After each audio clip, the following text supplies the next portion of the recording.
Un plaisir pour moi de vous retrouver pour ce nouveau journal sur DRC Info Télévision. Mesdames et messieurs, bonsoir et bienvenue. Voici les titres à la une. Le fichier électoral de la CENI ne sera pas audité par l'Organisation internationale de la francophonie. Louise Mushikiwabo a fait savoir à Denis Kadima l'impossibilité pour l'OIF d'intervenir pour ce besoin, faute de la durée impartie par le central électoral. Ce 5 mai, on célèbre la journée internationale de la sage-femme. Selon l'INFPA, il manque actuellement 900 000 de ces prestataires essentiels dans le monde qui pourraient sauver plus de 4,3 millions de vies chaque année d'ici 2035. En cette journée, l'humanité rend hommage à toutes ces femmes qui viennent au chevet des mères et des nouveau-nés. Encore une fois de plus, bienvenue dans ce journal. L'Organisation internationale de la francophonie, OIF, telle que j'ai l'annoncé au sommaire, a rejeté la demande de la Commission électorale nationale indépendante de la République démocratique du Congo pour ce qui est de l'audit du fichier électoral. Cette organisation internationale justifie son indisponibilité par la durée du temps imparti par la CENI, qui va du 15 au 20 mai. Suivez cet élément. C'est à travers une correspondance qui date du 3 mai 2023 et signée par son directeur de cabinet que la secrétaire générale de l'Organisation internationale de la francophonie a signifié au président de la Commission électorale nationale indépendante de l'indisponibilité de son organisation à auditer le fichier électoral congolais. Selon l'OIF, la durée impartie par la CENI pour l'opération d'audit externe du fichier électoral du 15 au 20 mai rend très difficile la réalisation de cet exercice impossible. Au document de poursuivre, tirant les conséquences de ce qui précède, je porte à votre connaissance que l'OIF ne sera malheureusement pas en mesure de répondre favorablement à votre demande visant à accompagner la CENI dans l'audit du fichier électoral. Bien avant l'annonce de la demande de la centrale électorale congolaise à l'OIF pour l'opération d'audit du fichier électoral avait suscité des réactions controversées au sein de l'opinion nationale en raison de la personne de la secrétaire générale de cette organisation, Louise Mushikiwabo, qui est de nationalité rwandaise, dont le pays est accusé d'agresser la RDC actuellement dans sa partie est. Par conséquent, renseigne le site d'information brève.cd, la CENCO, Conférence épiscopale nationale du Congo, via son secrétaire général, Monseigneur Donatien Cholet, a proposé à la CENI de trouver un autre auditeur externe qui rassure sur les plans de l'efficacité et de l'objectivité. Ce vendredi 5 mai, le monde entier célèbre la journée internationale de la sage-femme. À chaque année, cette date donne l'occasion de rendre hommage aux sages-femmes pour leur travail et de promouvoir la sensibilisation aux soins essentiels qu'elles offrent aux mères et aux nouveau-nés. Herbie Joseph Tezo et Charlie Esdras Sampoy pour ce reportage.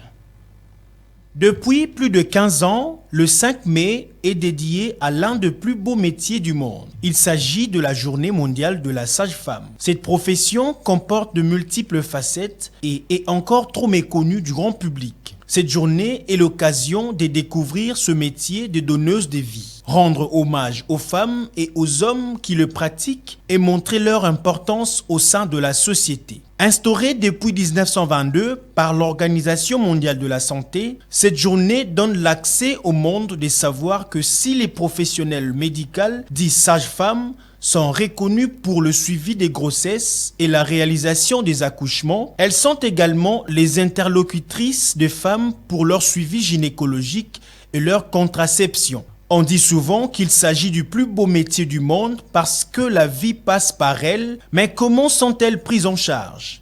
eloko wana vraiment liboso ezalaki epa bamama soki alandeli consultation prénatalité wana mpe eyaka na badese wana mama kokufa uswati basali césarienne ya mibale tokoti nde na échographie aboyi bapesi mbongo epa mobali alie mbongo wana bakosenge beexamen aboyi kosese beexamen wana uswati asesi beexamen me alandeli traitement bien te yango pe bakufaka yango pe babota pe na césarienne tokosenga pe na bamama tuka bamama tobondeli bino bamama oyo bozolanda biso bolanda vraiment kilo na bino ntina suka consultation prénatale en tout cas bolandela yango vraiment ntina suka oye na hôpital to na centre sage-femme apesi yo conseil faut koyoka vraiment baconseil wana kolandela yango vraiment bien mpo bosunga pe biso basage-femme ntango oye kobota obota pe na kimia badifficulté pe ezala te batindi yo examen kende sasi examen obondela côté échographie kende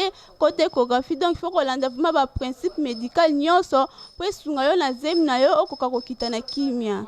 Suivi de la grossesse, vaccination, échographie, préparation à la naissance et à la parentalité, ce professionnel de la santé rencontre aussi certaines difficultés et désolations lors des accouchements de certaines femmes et nouveau-nés qui perdent la vie. Antoa tosengi bakonzi mboka bosunga biso na bacentre biso basage femme tozosala mosala makasi tozosunga bamama tozoede bamama hôpital général eza mosika me aye na centre de santé tobotie na voie moko ya malamu yango tosengi bino bosunga biso po tozala bien tomema bamama ngo ntina suka bosunga biso na matériel na finance. Depuis tobandi centre oyo esa déjà 4 ans yango oyo tozosunga bamama ata mama moko atikali kokufa te ni mwana na ye tozosunga bango vraiment tozosala mosala malamu na kati ya centre na biso yango tozosenga na leta soki akoki kosunga biso na moyen financière na matériel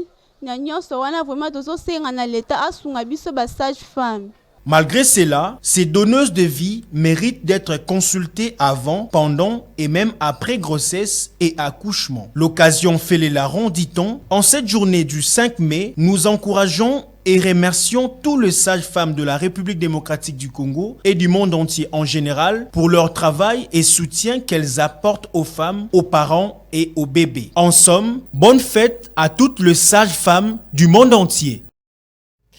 Dans le cadre du projet plaidoyer fiscal sur la taxation du tabac en Afrique, phase 2, le bureau des liaisons avec le Parlement de la Conférence épiscopale nationale du Congo, BLP-SENCO en sigle, en collaboration avec l'Institut panafricain Cardinal Martino IPCM, a organisé un colloque sur les enjeux de la lutte anti-tabac en RDC. C'était au siège de l'IPCM situé à l'Université catholique du Congo, site de Mongafula. Nancy Chimweneka et Dieudonné Musica signent ce reportage. L'objectif global de cette activité était de susciter auprès du corps scientifique et académique ainsi que des étudiants un intérêt en matière de recherche de la lutte anti-tabac en RDC. À l'intention des étudiants et des membres du corps scientifique et académique de l'IPCM et de l'UCC. Face à l'épidémie mondiale du tabagisme, Tax Justice Network Africa, avec le soutien de la Fondation Bill et Melinda Gates, développe depuis plus de 5 ans un projet visant à renforcer le cadre institutionnel et législatif autour de l'augmentation des taxes des produits du tabac en Afrique. Ici en RDC, ce projet est mis en œuvre par 2 organisations. À travers nous, c'est le bureau de liaison avec le Parlement de la SENCO. Il y a aussi l'organisation ILDI, Initiative locale pour le développement intégré. Et c'est là depuis 2017. Parmi les intervenants du jour, la révérende sœur Dumbi de la faculté environnement de l'UCC s'est penchée sur les effets du tabagisme sur l'environnement. Monsieur l'abbé Liévin, secrétaire général administratif de l'IPCM, s'est quant à lui apaisanti sur la position de l'Église catholique face à cette lutte anti-tabac. Mekuta et Obla, 2 structures scientifiques œuvrant à l'université de Kinshasa et créées par le BLP-SENCO en 2021, étaient également au rendez-vous pour échanger leurs expériences dans cette lutte afin de décourager la consommation de produits tabacicoles. Pour lutter contre le produit du tabac, le BLP-SENCO ne s'attelle pas seulement sur la taxation comme unique moyen. En collaboration avec ses partenaires, il envisage plusieurs autres stratégies visant directement les fumeurs afin de les conscientiser et les décourager à fumer et sensibiliser les agriculteurs sur la production de ces matières qui polluent l'environnement. Quelques avancées significatives sont à signaler dans cette démarche de lutte anti-tabac. Le projet de loi autorisant la ratification du protocole pour éliminer les commerces illicites des produits du tabac a été inscrit à la session de mars 2023 pour être traité.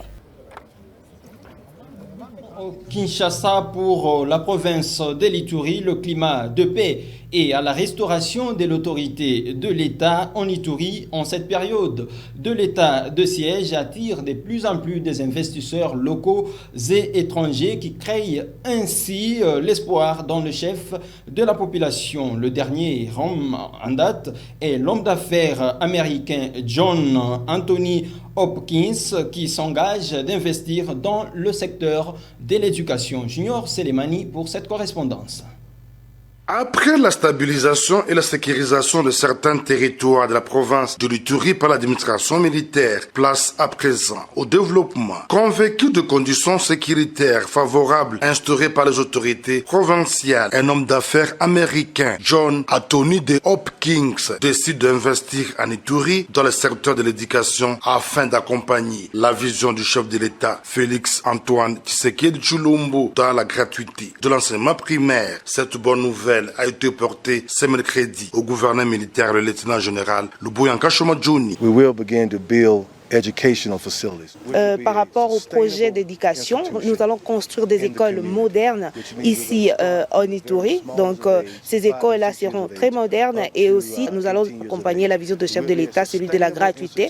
Donc ces écoles-là seront gratuites, tout simplement pour amener le développement de la population de l'Ituri. Occasion pour les patrons de l'entreprise Global Solution DRC et Sahel d'appeler la population de l'Ituri de continuer à œuvrer pour les retours de la paix dans cette province. Le message important que je peux lancer à la population de l'Ituri est que le meilleur est à venir maintenant. Nous devons garder l'espoir, nous devons nous dire que c'est possible, ensemble nous allons le faire. Nous allons regagner la sécurité au sein de l'Ituri et aussi la paix, c'est le plus important. Donc le meilleur est à venir et aussi Dieu est avec Ituri. God is with Ituri. Depuis l'avènement de l'état de siège, des investisseurs se bousculent en Ituri pour accompagner et galvaniser les acquis de la paix. Souhait ardent du président de la République, Félix Antoine Tshisekedi Tshilombo, incarné en province par le lieutenant-général Luboyanka Shomajuni. Prenons à présent la direction de la province du Kasaï oriental, plus précisément en Mbujimayi, où l'association de ressortissants et des anciens de Caroline Baron, AREC en sigle, a procédé à la remise de prix aux lauréats de la première édition du programme des bourses mises en place afin de redynamiser l'action et la vie du réseau AREC. Suivez cet élément.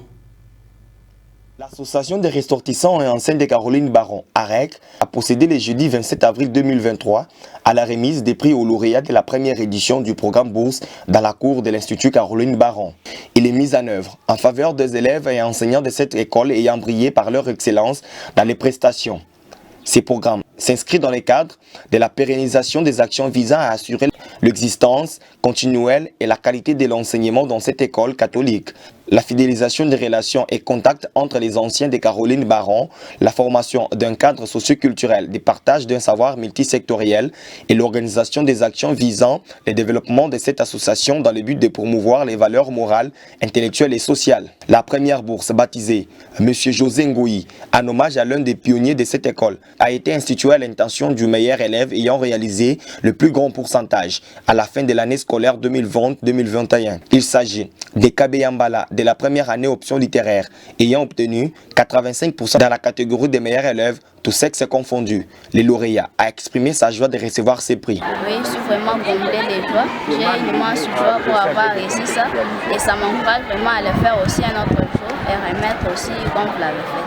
Je leur remercie et leur demande de ne pas cesser de faire ça car ça me rend vraiment heureux. La deuxième bourse a baptisé Sœur Margane Torres, en l'honneur d'une figure emblématique de la communauté de la congrégation de sœurs franciscaines du Saint-Esprit de Mbujimayi, a été décernée à la lauréate Mujinga Odia de la deuxième des humanités, option commerciale et administrative, ayant réalisé 77,5% dans la catégorie meilleur élève fille. Je bénéficie des cadeaux venant des ressortissants de l'Institut Caroline Baron. Je me sens heureuse et ça m'encourage à mieux fournir l'effort pour mieux continuer avec mes études. Je dis grand merci aux ressortissants de l'Institut Caroline Baron.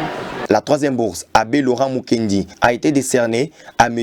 André Mukoka et la sœur Félicité Boa, respectivement enseignants des cours à caractère mathématique et technique et enseignante des cours à caractère technique coupe et couture.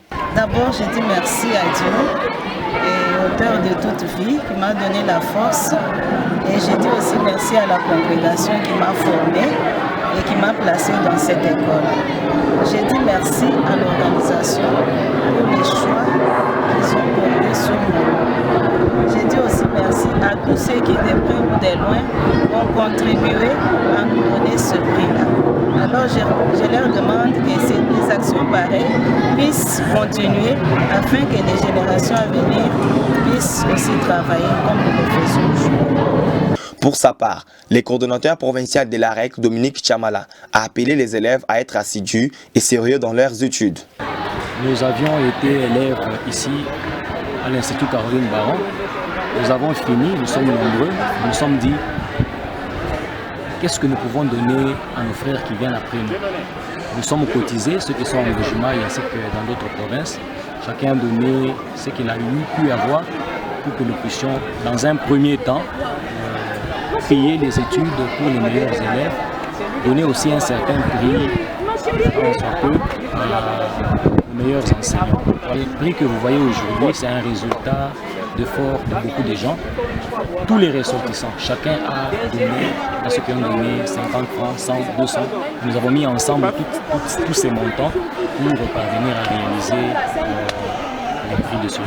Empêché d'être présent à la cérémonie depuis Kinshasa, Max Nestor Lutumba, coordonnateur national des AREC, a exprimé sa joie d'avoir mis en place ces programmes afin de rayonner davantage l'image de son alma mater. Et vivement un sentiment de satisfaction d'avoir mis en place et exécuté ces programmes afin de rayonner davantage l'image de notre alma mater et les réseaux de tous les ressortissants et anciens de Caroline Baron. Nous allons continuer avec le même programme et nous allons également ajouter un certain nombre d'activités. À cet effet, je lance un message à tous les anciens et ressortissants de Caroline Baron à plus de participation et de contribution à nos activités. Les programmes de bourse visent à encourager les meilleurs élèves ayant réalisé le plus grand pourcentage pour toute l'école, susciter l'émulation dans les chefs des élèves et des enseignants dans leur rendement, promouvoir la culture du travail bien fait, ainsi qu'entretenir une collaboration permanente entre l'AREC et les staffs dirigeants de l'Institut Caroline Baron. Ces bourses comprennent la prise en charge des frais scolaires uniquement et des présents d'une part pour les élèves et d'autre part des enveloppes et présents pour les enseignants. À présent, ouvrons la page sportive par cette bonne nouvelle. Les athlètes congolais bloqués au Soudan auront leur visa dès le 8 mai prochain. Cela grâce à l'implication du gouvernement congolais, a laissé entendre le ministère des Sports et Loisirs. Eflek Fumunani, n'est-ce pas ça? C'est une bonne nouvelle au monde du sport. Les athlètes congolais d'Al Hilal du Soudan, bloqués encore dans la ville de Dongola à la frontière avec l'Égypte, pourraient traverser au pays des pharaons dès le 8 mai grâce à l'implication du Premier ministre ainsi que le ministre des Sports et Loisirs, François-Claude Kaboulo-Mouana Kaboulo. Le patron de sport en RDC, qui a multiplié plusieurs appels en Égypte, a reçu les assurances de la part de l'ambassadeur de la RDC en Égypte, Maître Kassongo, dès le 8 mai de quitter le Soudan, d'où d'intenses combats se poursuivent entre les troupes du général Bourhan et celles de son vice-président, le général Daglo. Parmi les athlètes bloqués, il y a ceux qui devront disputer les éliminatoires de la CAN Côte d'Ivoire 2023 au mois de juin avec la RDC. Glody Lepo, qui a honoré sa toute première sélection avec le Congo-Kinshasa, tout comme Fabrice Ngoma. Il y a aussi les latérales droit Steven Eboala et l'entraîneur des gardiens Eugène Boulaïma. Affaire à suivre. Le comité de normalisation de la Fédération congolaise de football association a nommé Maître Innocent Kibundoulou au poste du secrétaire général de la FECOFA le jeudi 4 mai 2023. Il remplace à ce poste belge Situatala et Flek Fumunani pour les commentaires. Sous normalisation par la FIFA, après la déchéance du comité exécutif Donatien Timanga, la FECOFA s'apprête à vivre une table rase dans plusieurs de ses services. Ces jours, celle belge Sia Touatala, secrétaire général de l'ancien comité exécutif, a pris officiellement la porte. Il est remplacé à ses postes par celui qui jadis était membre de la commission de gestion de la Linafoot, en charge de l'élaboration des calendriers, dirigeant des clubs de football, aussi maître avocat Innocent Kibundulu. En effet, le comité de normalisation l'a élevé à ses postes pour une durée de 7 mois, tout comme ses 4 personnalités à la tête de la Fédération congolaise de football association. Restons à la FECOFA où le président du comité de normalisation nommé par la FIFA, Dieudonné Sambi Selelutu, a reçu et échangé avec les acteurs du secteur économique ce jeudi 4 mai au siège de l'instance fêtière du football congolais. Encore une fois de plus, Eflek Fumunani. Accompagné de ses 2 membres en présence des entités de la FECOFA, en l'occurrence la Ligue nationale de football, la Ligue nationale de football féminin et la Ligue nationale de football des jeunes, le président du comité de normalisation, Dieudonné Sambi Selelutu, a reçu et a échangé avec les acteurs du secteur économique dans son fief. Plusieurs entreprises du secteur, notamment Paris Sportif, Banque Assurance, Télécommunications, Médias et Hôtellerie, ont honoré la fédération de leur présence. Cette rencontre que le CONO a souhaité dans la continuité des travaux effectués depuis des mois avec d'autres entreprises dans le cadre de la structuration de la direction des marketing commercial et des partenariats de la fédération. L'occasion faisant les larrons, la dite fédération a présenté comment elle souhaite désormais travailler avec le monde économique dans une relation gagnant-gagnant au bénéfice du développement du football, des artères et de la jeunesse. Ici est de rappeler que le CONO a un mandat de 7 mois jusqu'au 30 novembre de l'année en cours, lui est confié par la Fédération internationale de football association. Ce journal est terminé, mais avant de nous quitter, je vous en rappelle les principaux titres. Le fichier électoral de la CENI ne sera pas audité par l'Organisation internationale de la francophonie. Louise Mushikiwabo a fait savoir à Denis Kadima l'impossibilité pour l'OIF d'intervenir pour ce besoin, faute de la durée du temps imparti par la centrale électorale. Ce 5 mai, on célèbre la journée internationale de la sage-femme. Selon l'INFPA, il manque actuellement 900 000 de ces prestataires essentiels dans le monde qui pourraient sauver plus de 4,3 millions de vies chaque année d'ici 2035. En cette journée, l'humanité rend hommage à toutes ces femmes qui viennent au chevet de mères et de nouveau-nés. Vous l'avez si bien compris, c'est la fin complète de ce journal. Merci de nous avoir suivis. Restez en compagnie de nos programmes en activant la cloche des notifications pour ne rien rater. Quant à moi, je vous retrouve très prochainement. Au revoir.